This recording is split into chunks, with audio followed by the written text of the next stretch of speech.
오늘 오후 3시 비무장지대한 산등성이에 자리하고 있던 북측 감시초소 GP가 폭파돼 순식간에 사라집니다. 2018년 남북은 9.19 군사 합의를 통해 비무장지대 안의 GP 중 서로 1km 이내로 가까운 초소를 완전히 철수시키기로 했습니다. 이에 따라 남북은 각각 10곳씩은 철거하고 보존 가치가 있는 한 곳씩은 남겨뒀습니다. 그런데 국방부는 오늘 북한이 당시 파괴했던 GP를 복원하는 움직임을 포착했다며 사진을 공개했습니다. 콘크리트 초소가 사라졌던 자리에 감시소를 짓거나 위장 무늬를 그린 모습도 포착됐습니다. 중화기인 무반동총과 고사총을 반입하고 야간에 경계 근무를 서는 모습도 확인됐습니다. 군 관계자는 그동안 북한군 병력 활동은 있었지만 지금 같은 사안은 없었다며 철수한 11개 초소가 전부 복원될 걸로 보인다고 밝혔습니다. 앞서 우리 정부가 9.19 합의 일부 효력을 정지하겠다고 밝히자 북한은 지난 23일 9.19 군사 합의를 전면 파기하겠다고 맞대응했습니다. 이번 GP 복원은 바로 다음 날부터 시작한 것으로 파악됐습니다. 군 당국은 북한에 대응해 남측 GP 복원 등 상응한 조치를 하겠다고 밝혔습니다. 북한은 또 해안포를 개방하는 횟수도 부쩍 늘린 걸로 확인됐습니다. JTBC 김지아입니다. 북한이 9.19 남북 군사 합의에 사실상 파기를 선언했습니다. 지금 이 시각부터 우리 군대는 9.19 북남 군사 분야 합의서에 구속되지 않을 것이다. 대한민국 것들과의 그 어떤 합의도 인정할 수 없으며 북한은 이에 따라 지상과 해상, 공중 등 모든 공간에서 군사적 충돌을 방지하기 위해 취했던 조치들을 철회할 것이라고 밝혔습니다.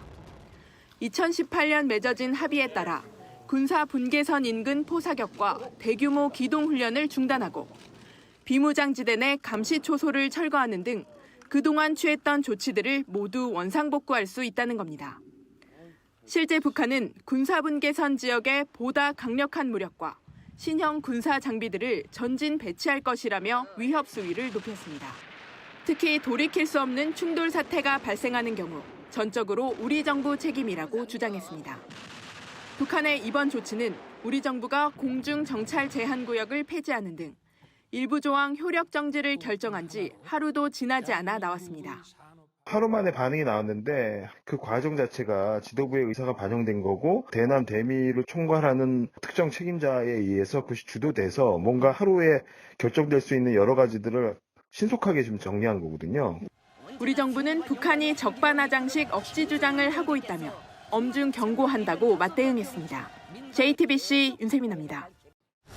우리 군 당국이 미국과 공동으로 북한 정찰 위성 만리경 1호의 성능을 분석하고 있는 가운데 군사적 효용성이 크지 않다고 결론 내렸습니다.